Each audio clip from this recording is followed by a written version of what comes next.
Media and Society this week, we're looking at the coverage of correctional services by the South African media.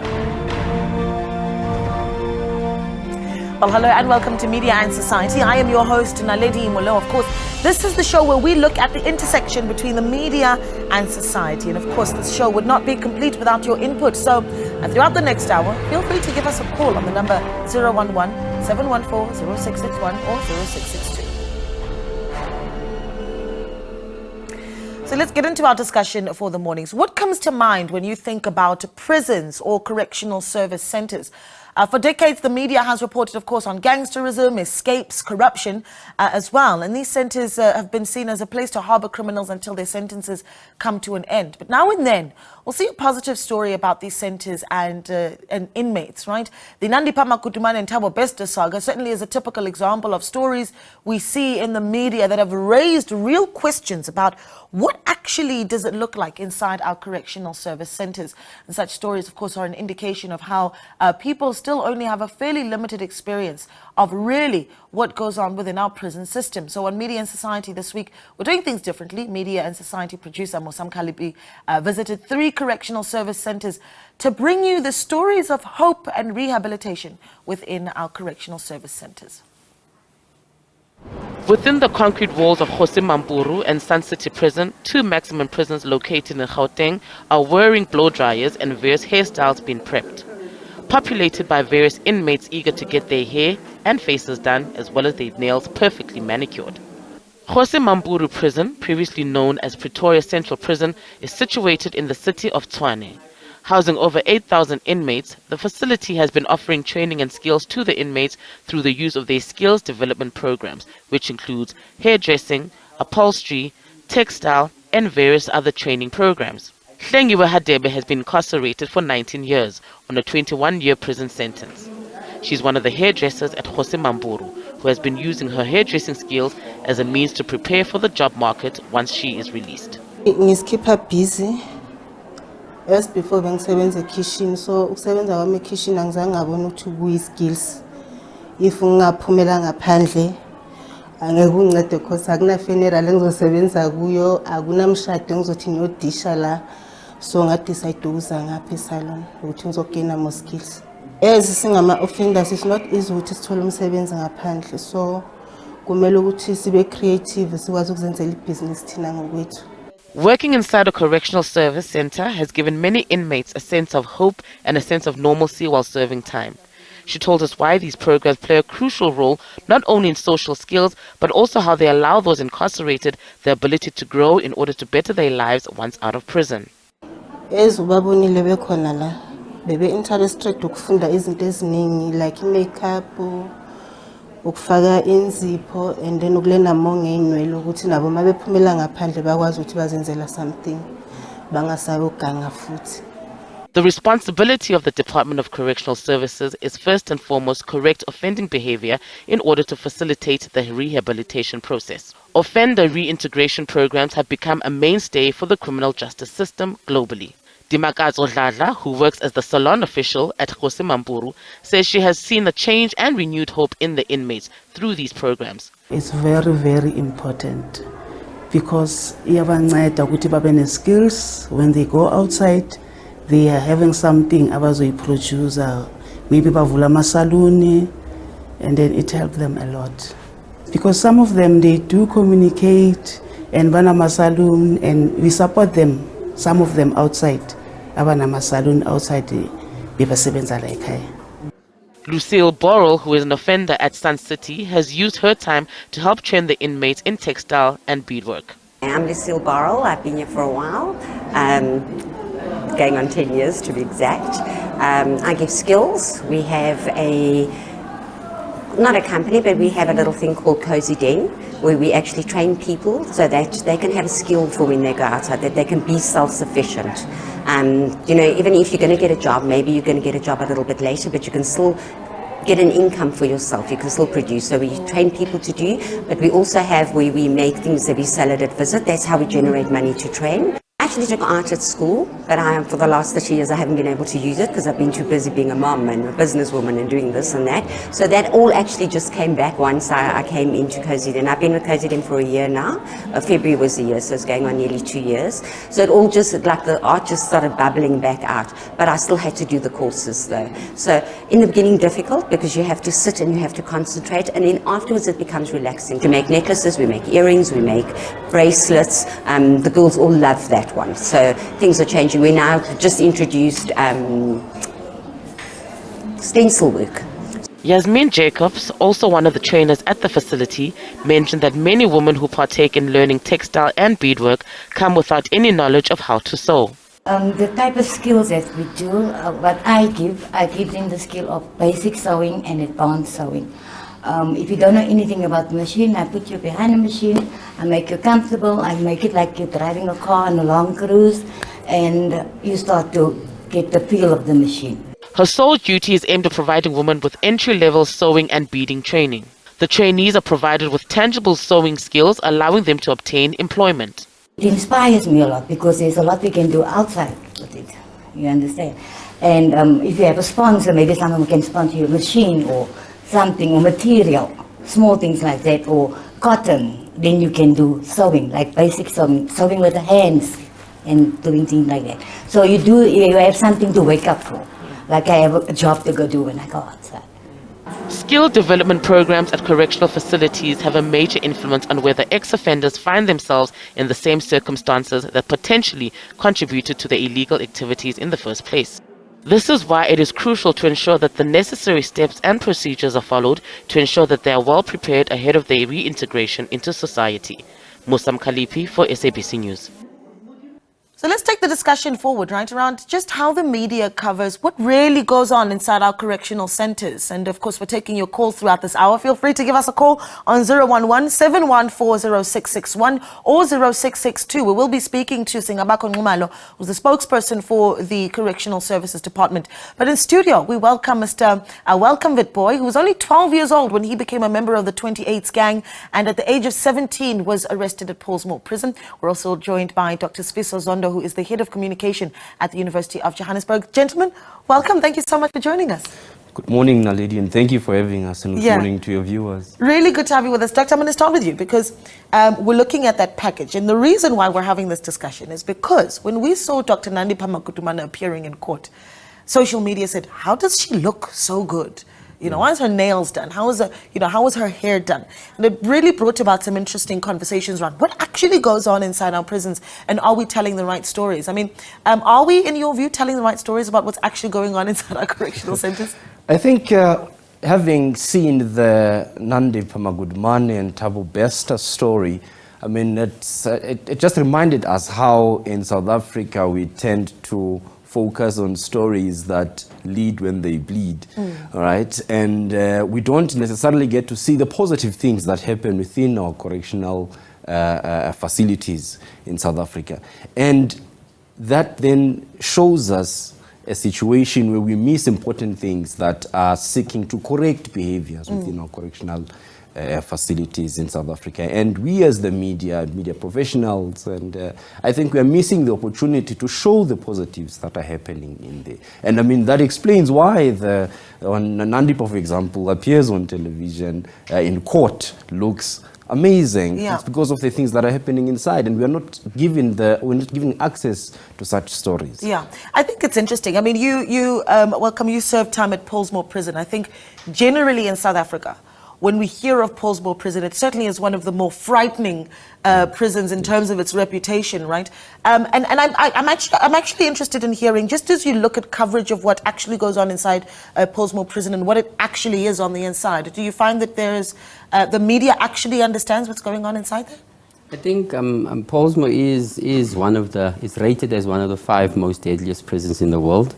It is a very dangerous place to be in. I always tell young people that that is not a place that you want to be in.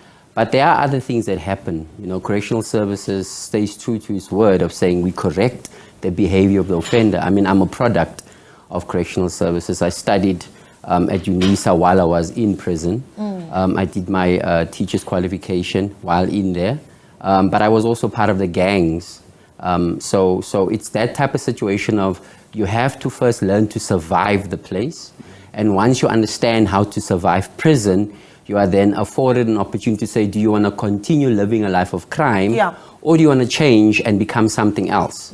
And for me, that was the gift that I was given, to say that in order for me to become a better man, to become a better father, to become a better role model, I needed to let go of a life of crime, and I chose education as my way of stepping out of a life of crime. Yeah, I mean, it's interesting because the reality is, and I said this in the intro as well, that it was at 12 years old that you joined the 28s gang, right? So, Exactly. I mean, that's a very tender age to be joining a very dangerous gang in the Western Cape. So one would hope that when you enter the prison system, that there's real work to try and rehabilitate a young man that obviously has seen quite a lot. I mean, talk to us about what that process looked like of that rehabilitation. 17 years old, you entered the Pollsmoor prison. What's the first thing that you really needed to just make sense of at that time? I think for me, the reason why I joined the gangs in the first place was I wanted to belong, sense of belonging. I really didn't have a father figure. My father was present but unavailable. So for me, it was that thing of yearning to belong somewhere, and the gangs gave me that. Even in prison, when I entered, not knowing that street gangs and prison gangs are two separate entities. The numbers and the street gangs are two different things. And the fear that I had when I entered that place, being asked who I am, and realizing that my name is welcome, but in prison, I'm not welcome. I'm just a number. And having to let go of my own identity, not understanding that my identity actually means a lot to me. And so it was that type of fear being in prison.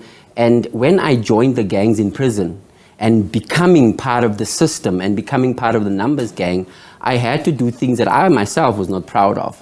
But later on, as I said, when I was approached by correctional officers that says, but if you can step into a position of leadership, if you can lead a gang within prison, imagine what you can do with those leadership abilities if you translate them into something positive. And that was the opportunity for me to say, step out of the numbers gang and become a leader in something else. Yeah. It actually reminds me a little bit of what a lot of psychologists will say is that the troublemaker in the classroom is generally actually quite the leader because they're able to influence people. What were the rehabilitation programs that you did see within prisons that worked, particularly at Pollsmoor Prison? Talk to us about those. I mean, earlier we were showing, the hair salons and the skills development. Some of the ones that stand out for you. The one that stands out greatly for me was I needed to get to know who I was first. As when you commit crime and you live a life of a criminal, you tend to think that what you do is correct because you want to survive. You don't understand the impact your crime has on other people. That the fact that when you've heard or you've taken a life of someone, that was a breadwinner, that was a father, that was a mother, that was a brother, that was a sister. So one of the most important programs that stands out for me was the Restorative Justice Program. A program really made me understand who I was as an individual, as a person. Yeah. That also gave me back my identity. Is this now you connecting with the victims? Exactly, that's me now understanding that, because I needed to understand the depth of my crime.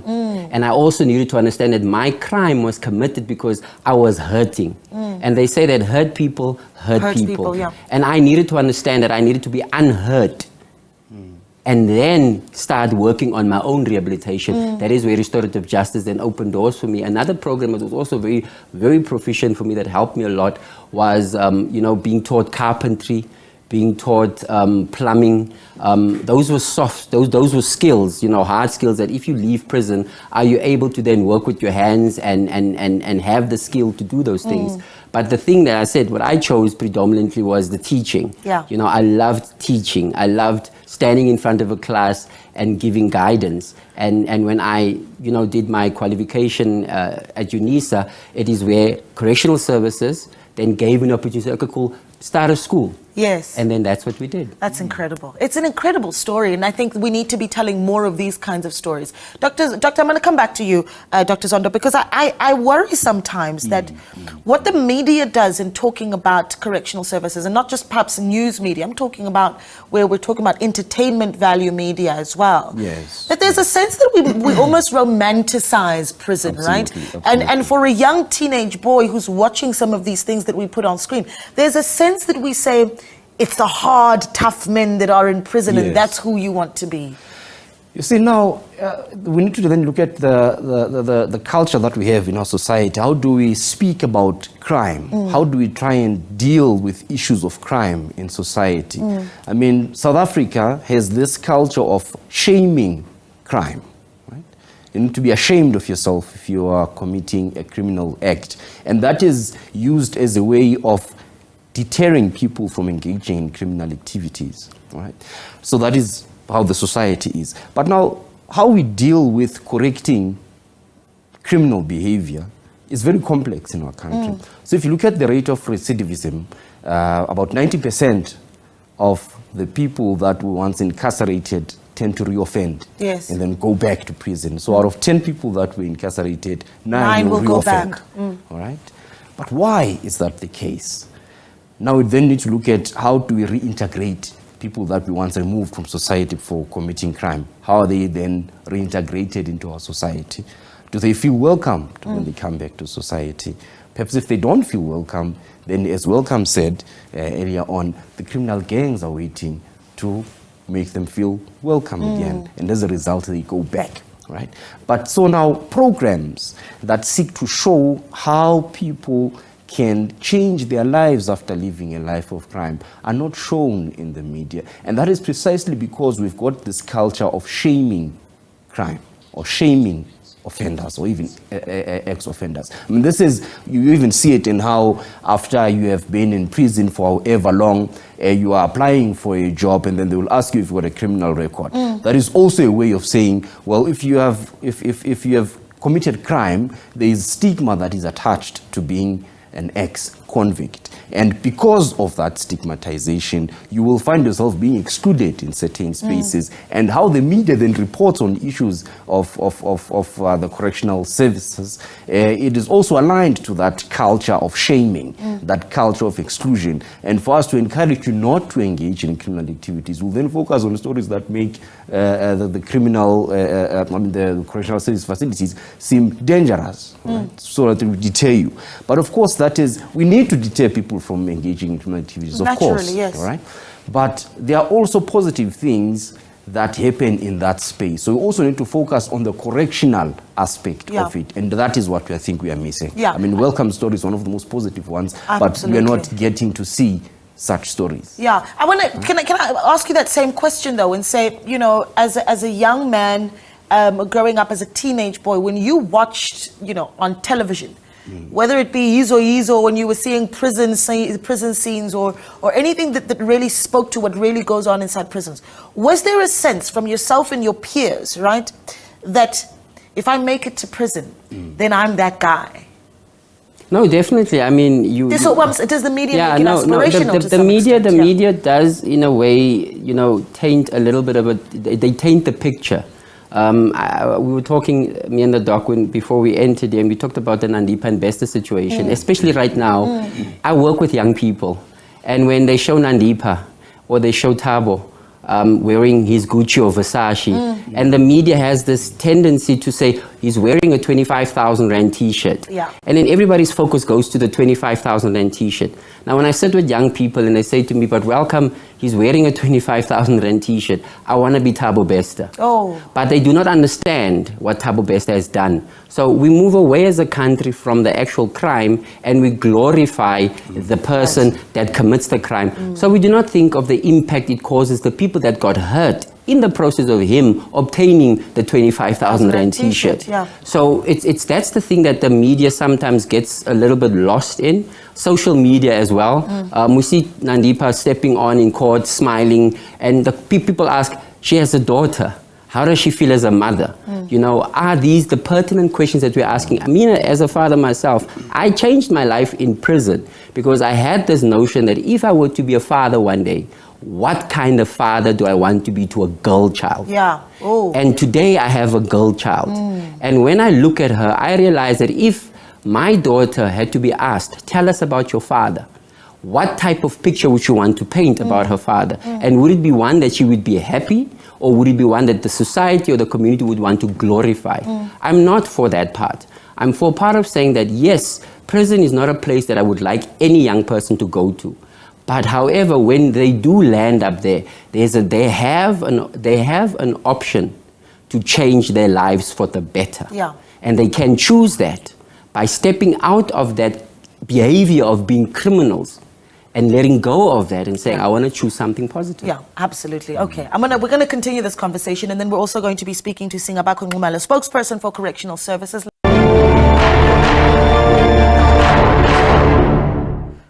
Welcome back. We continue our discussion about how the media really portrays what really goes on within our prisons and correctional service centres.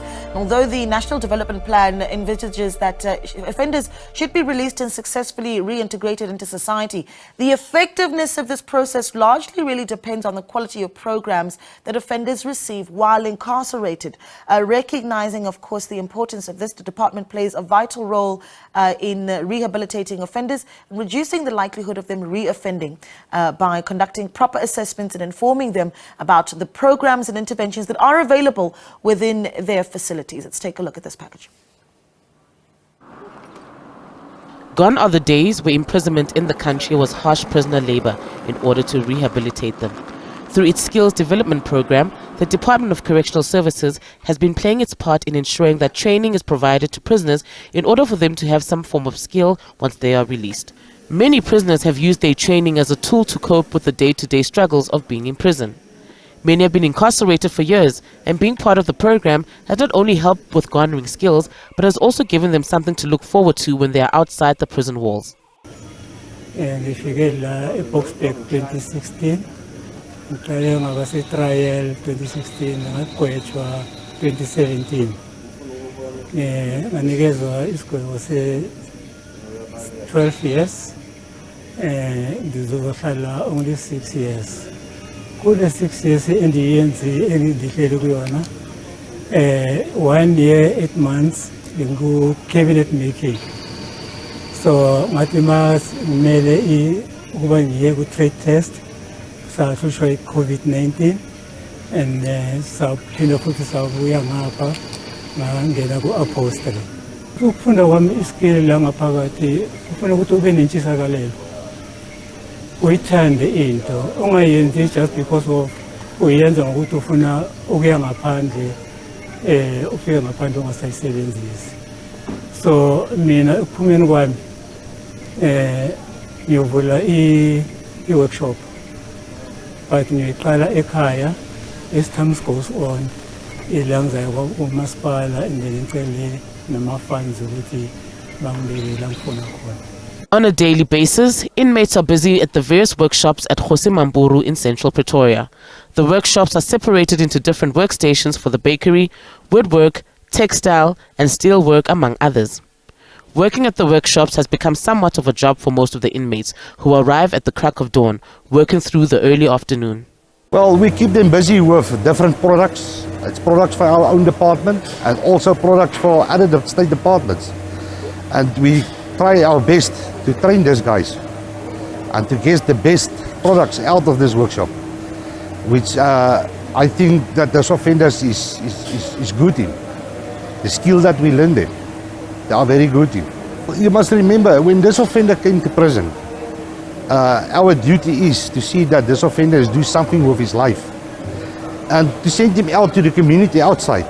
We must give this offender something, and that's why we train these offenders in a trade like cabinet making, also spray painting, whereby we also give them a certificate for the period that they've been here. After that, after the 3 years, they can do a qualification, get a national qualification, a trade certificate.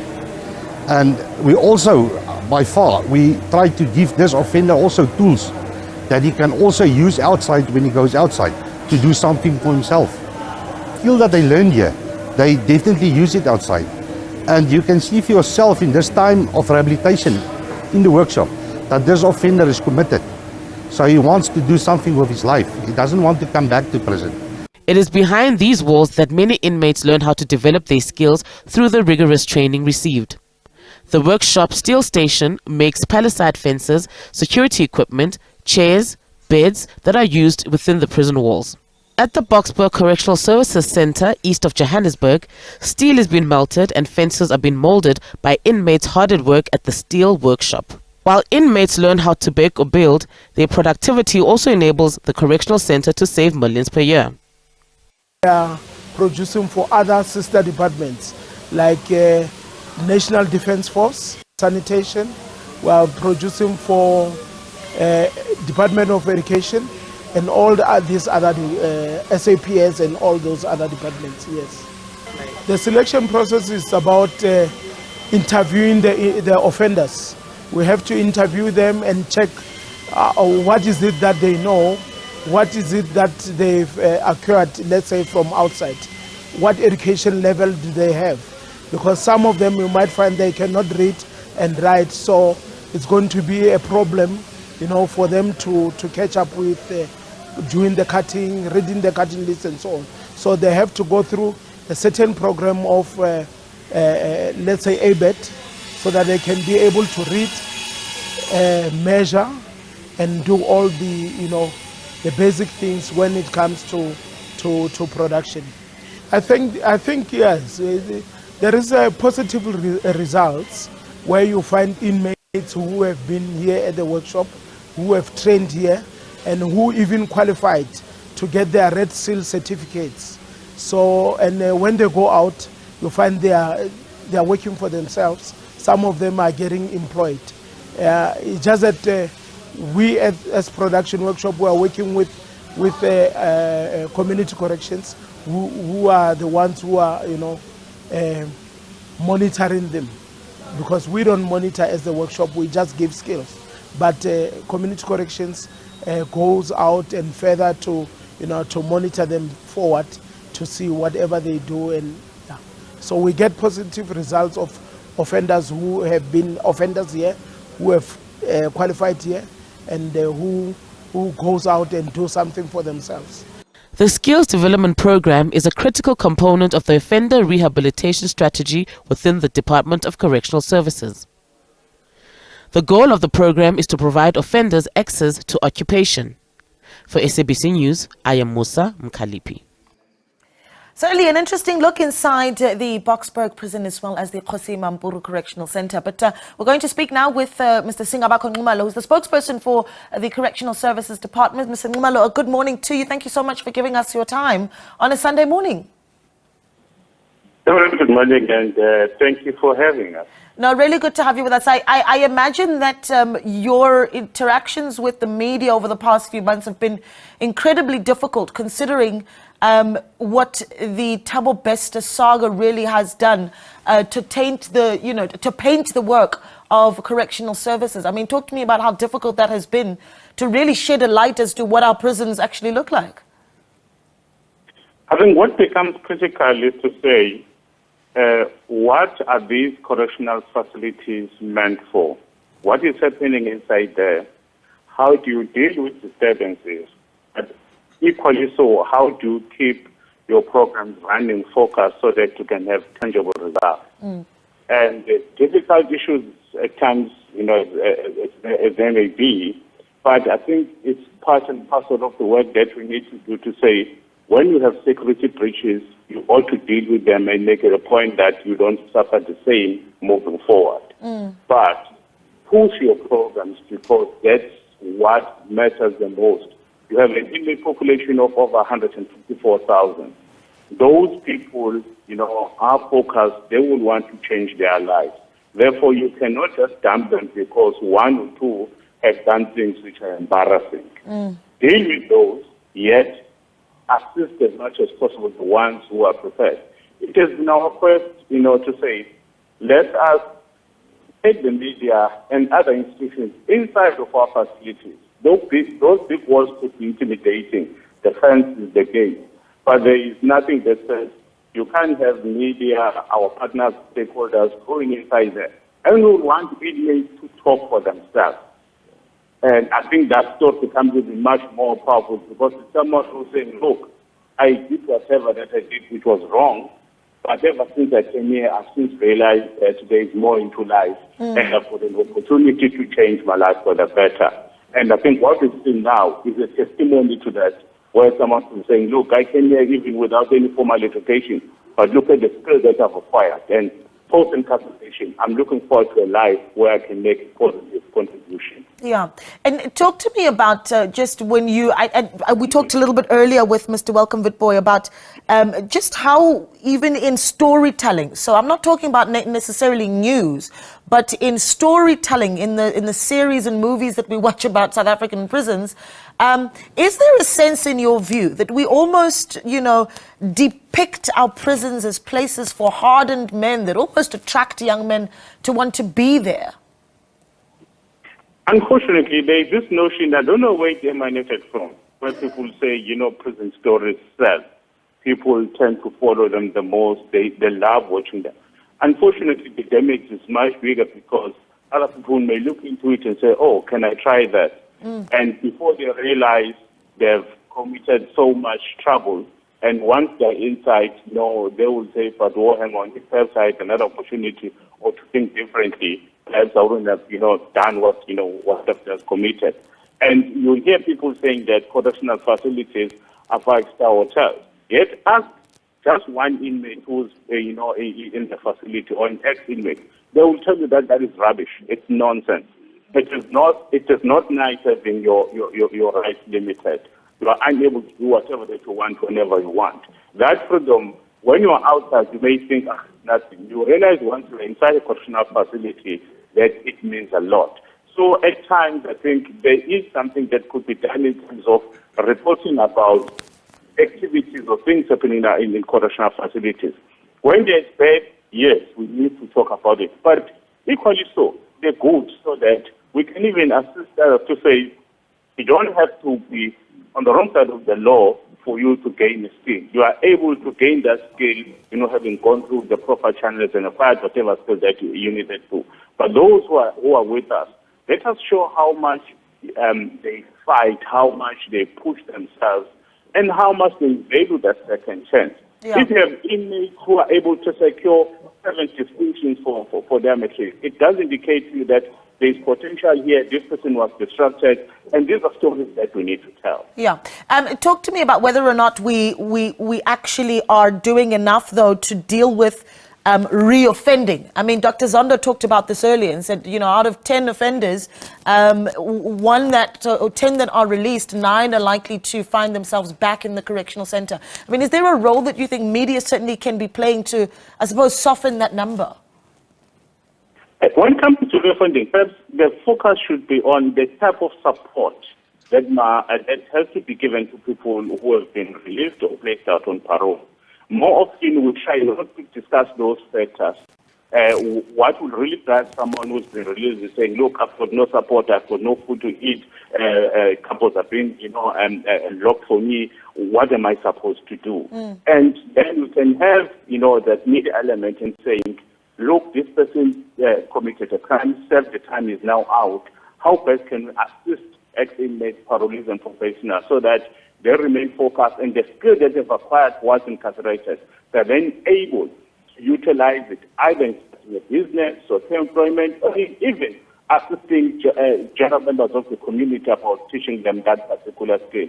So there's a lot that can be done in that particular aspect rather than simply focusing on saying this person was released just 4 months ago, look at him now, he has reoffended. I think it's all about how best we then go after these people to say, ever since you were released, how do you find everything outside? Is there an area perhaps where you need assistance or support? And I think that will then take us, a step further rather than simply focusing on how many people have reoffended. As much as we need to talk about it, but we need to extend it beyond that. So that as a country we can say the 26 billion that the state has invested in correctional services, they are indeed returns. Yeah. Well, stay with us, Singa, because we're going to wrap it up and bring in Dr. Zondo as well as Mr. Witbooi as well as we continue this conversation. And we're taking your calls. What do you make of how the media really covers what goes on inside our correctional centers? Give us a call on 011-714-0661. We're back in a minute.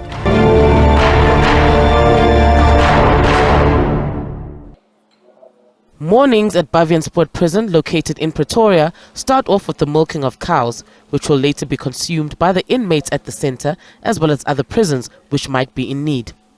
Over the years, millions of kilograms of vegetables, fruit and meat have been produced by inmates at correctional center farms and abattoirs. In 2021, Minister of Correctional Services Ronald Lamola revealed that by utilizing offender labor, the department has managed to produce food for inmates and generate revenue from its production workshops. Bavianspoort Farm, together with its bakery, has enabled the department to be self-sufficient, while also enabling the inmates to garner skills in farming and various other skills through its development programs. It's of great importance because, as you know, agriculture is one of the economical stream. So, and with the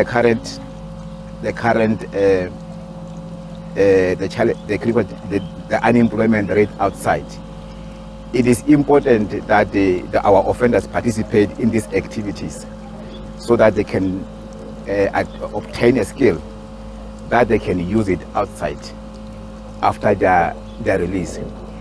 And what I can say is that I think the department, because of this, it will create an opportunity for offenders to come and participate in these activities so that when they go out, they are well equipped.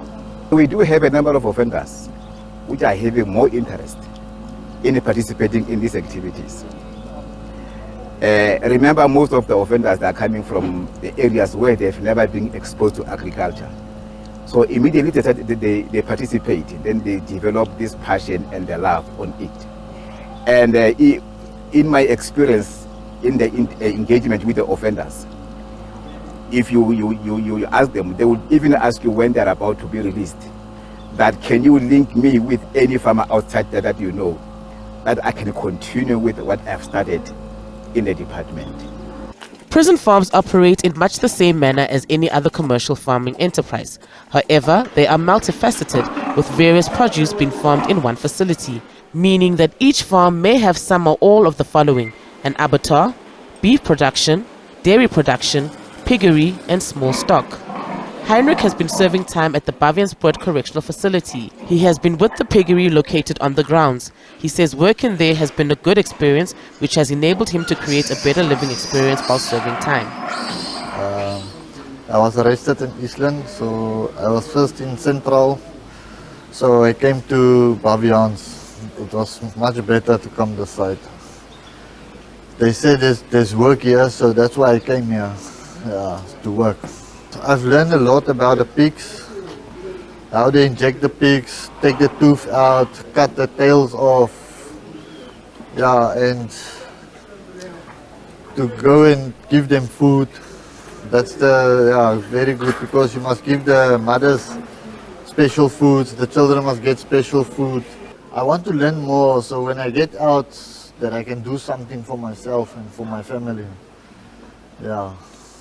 I want to get papers to get a good job outside. Tembi Nkosi, also an inmate at Bavianspoort, works in the fields where fruit and vegetables form part of what has been farmed. Bavianspoort ngifike 2021 ngoMarch. Ngisuka eJohannesburg prison eSun City. eSun City, I'm sure 9 years. I'm sure over 6 years. Ashuthi ngokwala ijele mawuvuka ekseni uyavuka uyageza ulindela amaphoyisa bazokulanda labasebenza la kulesipani sebathatha amathikithi ethu bese siyaphuma zosebenza la njengoba ubona kunje siyaplanta siyakhulisa siharvest nalamanye amajele and then sekwala ekhaya ke lesikudla.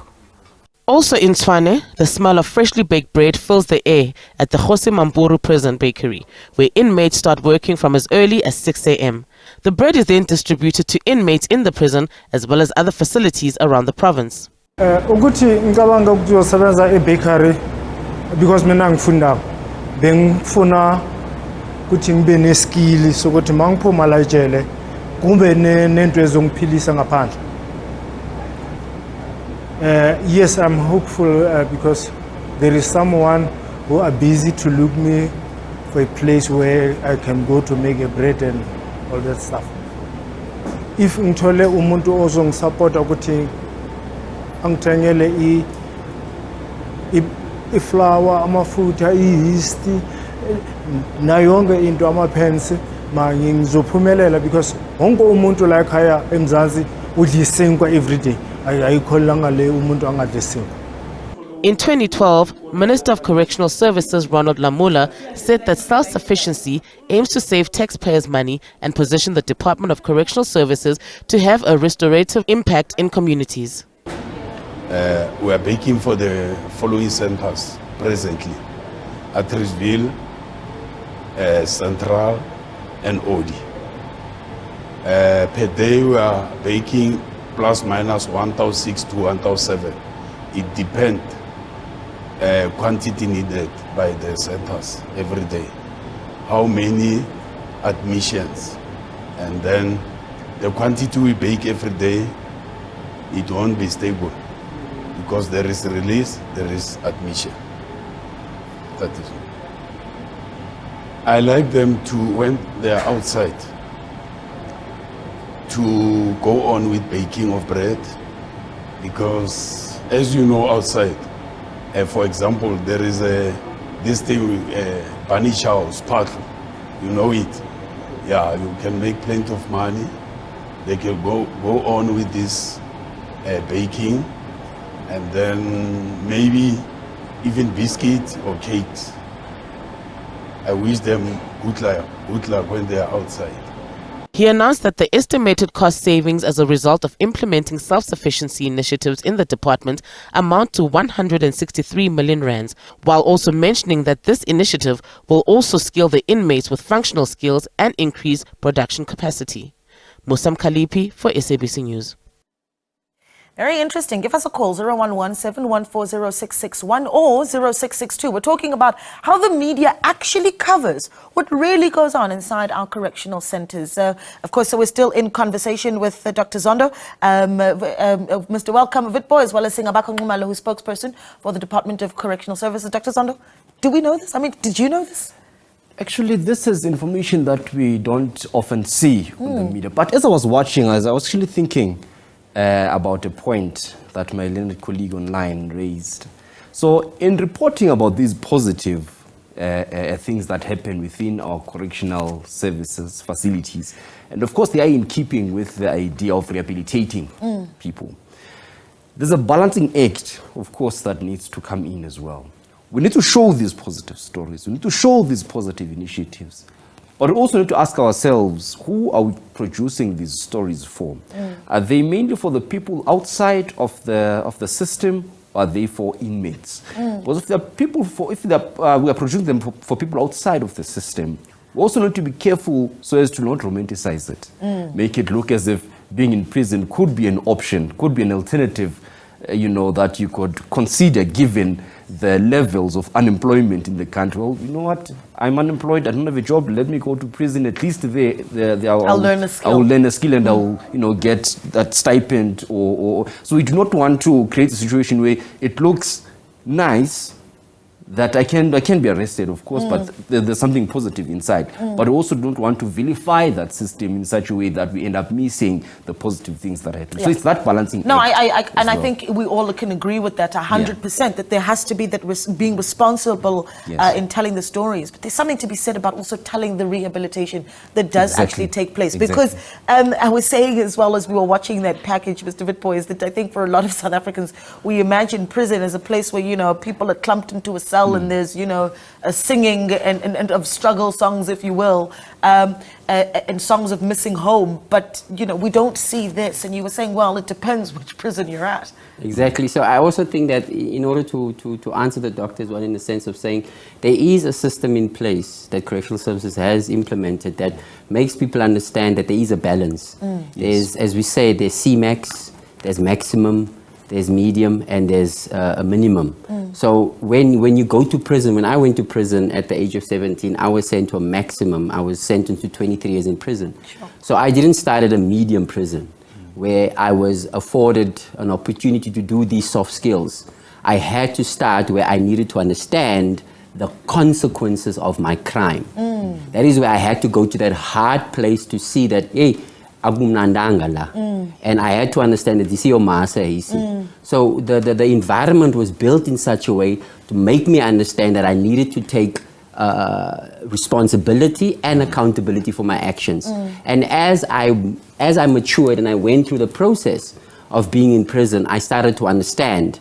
Now that I've been given, for instance, I was in an A group. An A group is where you can have contact visit. I started as a C group, where it was behind the glass, 15 minutes, you know. And then as I started doing good in prison and started to understand and attending programs and kind of like working on myself, I became a B group, I became an A group. So therefore, I was given opportunity. So there is that balancing act of saying that you go to prison, but there's choices and consequences. Yes. And we always teach young people that there's consequences to doing something wrong, so therefore you don't want to go there. Yeah. But we also want to tell, and this is what we also teach other offenders, because as Doctor said, there is a high rate of reoffending that happens, and as our spokesperson says, it's because there's not always that type of support outside for offenders given. Yeah. You know, people, as we say, stigma, discrimination and all of that, but not understanding. Hence, it is important to also make the community aware of what this person has done. I mean, I've been out of prison now for almost 11 years, and I'm happy. I mean, 11 years out of prison. So talk to me about what that would look like, though, when we say we need to talk to the community that's receiving them. I mean, what's the role that you want to see media then play there? I think media needs to, for instance, like I said, it mustn't be a situation of glamorizing. Yes. You know, we had past few days we had one of the drug dealer dying, something Agliotti or whatever, died, and the way we spoke about him as if he was a community leader, but he was a drug dealer. You know, he was killing people. What we need to realize is that people need to be, if we speak more of offenders coming out to really make a change. I mean, I'm an ambassador for correctional services for say. I mean, I can speak on behalf of correctional services because I've been out of prison for 11 years, you know, and that is a success. It's their success, not just my own, but it's also their success. Yeah. So for me, I feel like we need to kind of like give credit where credit is due. I'm not saying that we do not have bad apples in correctional services.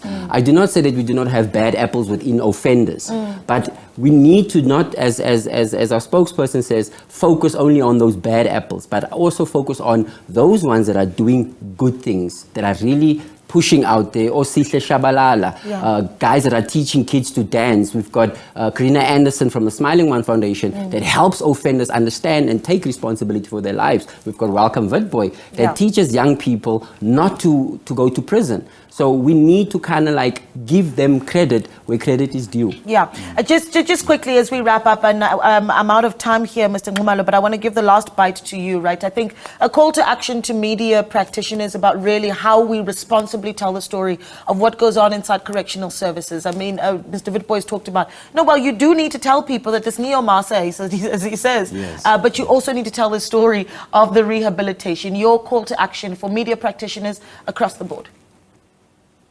Look, we have a lot of content that we are able to package for different mediums and different platforms. And we also work with different institutions, be it in the literacy field, through your Funda Mzansi, where we work with Department of Sport, Arts and Culture, basic education. Even filmmakers, they do come into our space. But more often time, we just come with an idea to say, how quickly can I make money and be rich? Whereas we want something which is sustainable. And we need those filmmakers. We need people who are able to tell stories to say, come, let us engage and let us work together. Our intention is not about, let us see how best we can make money out of that, but let us see how best we can take public education to another level so that more people are able, to really feel what correctional services is all about. Yes, when we do bad, leisure, but equally so, where we do good, support us. So as a department, our doors are always open. We always say, let us work together. Where perhaps finances could be an issue, let's see how best we can work around that. But as a department, there is more than enough content for everyone who's specializing in whatever field, whatever platform to say, come, let's work together, and let us demonstrate to South Africans that a second chance is possible. We have inmates who have done that, and through our self-sufficiency and sustainability framework, we have turned aside. What you've seen throughout this morning is out of that to say, with the 21 farms that we have, right, 40 workshops that we have, how best can you change the life of inmates out there? Yeah. Mr. Nxumalo, I think the take-home there certainly is that, particularly for media practitioners, the role of public education around all of those facets. Thank you so much for speaking to us. Singa Nxumalo, of course, is the spokesperson for the Correctional Services Department. Thanks as well to Dr. Sfiso Zondo, who's the head of the School of Communication at the University of Johannesburg. Mr. Welcome, Boy, an absolute thought leader, I think. Thank you so much for your time. An absolute pleasure. We look forward to spending time with you again next week, Sunday. Have yourselves a great afternoon.